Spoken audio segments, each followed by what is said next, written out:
بسم الله الرحمن الرحيم.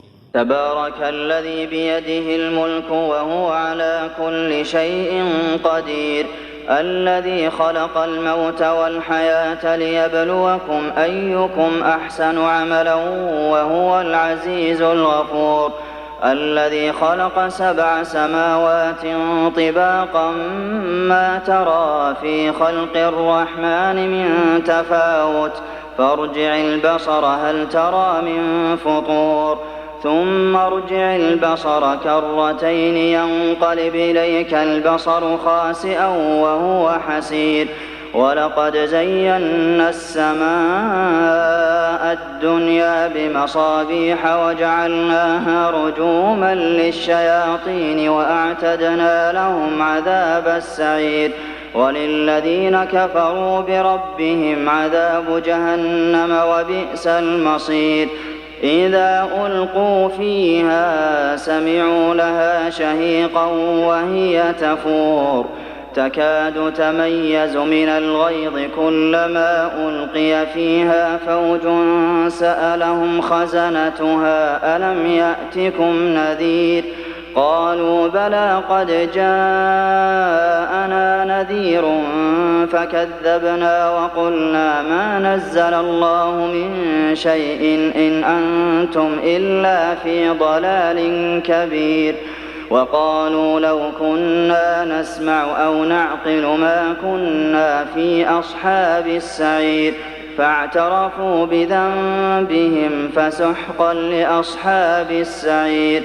إن الذين يخشون ربهم بالغيب لهم مغفرة وأجر كبير. وأسروا قولكم أو اجهروا به إنه عليم بذات الصدور. ألا يعلم من خلق وهو اللطيف الخبير. هو الذي جعل لكم الأرض ذلولا فامشوا في مناكبها وكلوا من رزقه وإليه النشور. أأمنتم من في السماء أن يخسف بكم الأرض فإذا هي تمور أم أمنتم من في السماء أن يرسل عليكم حاصبا فستعلمون كيف نذير. ولقد كذب الذين من قبلهم فكيف كان نكير. أولم يروا إلى الطير فوقهم صافات ويقبضن ما يمسكهن إلا الرحمن إنه بكل شيء بصير. أمن هذا الذي هو جند لكم ينصركم من دون الرحمن إن الكافرون إلا في غرور.